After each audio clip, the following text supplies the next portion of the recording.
അതിൽ ഷാരൂഖ് ഖാൻ പറയുന്ന ഒരു ഡയലോഗുണ്ട്, don't let your past blackmail your future. Hi guys, ഞാൻ ഇന്ന് വന്ന ഒരു ബ്യൂട്ടിഫുൾ മൂവിയെ കുറിച്ച് പറയാനാണ്. നമുക്കെല്ലാവർക്കും ഒരു ബാഡ് ഡേ അല്ലെങ്കിൽ ഭയങ്കര മൂഡി ഡേയ്സ് ഒക്കെ ഉണ്ടാവും. അന്നൊക്കെ ഞാൻ പൊതുവെ കാണാറുള്ള ഒരു മൂവിയുണ്ട്, ഇറ്റ്സ് കോൾഡ് ഡിയർ സിന്ദഗി. അതിൽ ഷാരൂഖ് ഖാൻ പറയുന്ന ഒരു ഡയലോഗുണ്ട്, don't let your past blackmail your future. എത്ര ബ്യൂട്ടിഫുൾ ലൈനാണല്ലേ. ലൈക്ക് നമ്മളെല്ലാവരും ഒന്നെങ്കിൽ പാസ്റ്റിനെ കുറിച്ച് ആലോചിച്ച് കുറേ വറി ചെയ്യുന്നത്, അല്ലെങ്കിൽ ഫ്യൂച്ചറിനെ കുറിച്ച് ആലോചിച്ച് കുറേ വറീഡായിട്ട് ഇന്നത്തെ ജീവിതം ജീവിക്കാൻ മറക്കുന്ന ആൾക്കാരാണ്. അതായത് പാസ്റ്റിൽ നമ്മളോട് ഏതെങ്കിലും മോശപ്പെട്ട ഒരു കാര്യത്തിനെ കുറിച്ച് വെച്ചാൽ പെട്ടെന്ന് നമുക്കത് ഓർമ്മ വരും. നമ്മളാണ് ഏത് ഡ്രസ്സാണ്, എങ്ങനെയാണ് നമ്മൾ സ്റ്റൈൽ ചെയ്ത് വരുന്നത്, എല്ലാം ഓർമ്മയുണ്ടാവും.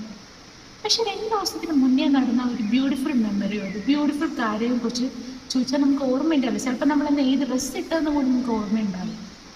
ശരിക്കും ഇതൊരു ലൂപ്പല്ലേ, ഈ പാസ്റ്റ് ഫ്യൂച്ചർ പ്രസന്റ്, നമ്മൾ ഈ ലൂപ്പിൽ കിടന്ന് കറങ്ങുമായിരുന്നു. ഇതിനെക്കുറിച്ചൊക്കെ പറയുന്ന ഒരു ബ്യൂട്ടിഫുൾ മൂവിയാണ് ഇത്. അതിൽ അവസാനം ആലിയ ഭട്ട് പറയുന്നൊരു ഡയലോഗുണ്ട്, dear Zindagi, I know that somewhere we lost our connection between us. Just nothing want to say hi again. Beautiful ആണല്ലേ. ലൈക്ക് നിങ്ങളുടെ ആരെങ്കിലും, ഇത് കാണുന്ന ആരെങ്കിലും എവിടെയെങ്കിലുമൊക്കെ നിങ്ങളെ തുളച്ചെന്ന് നിങ്ങൾക്ക് ഫീൽ ചെയ്യുന്നുണ്ടെങ്കിൽ it's okay. You can bring back yourself, like you can find yourself again.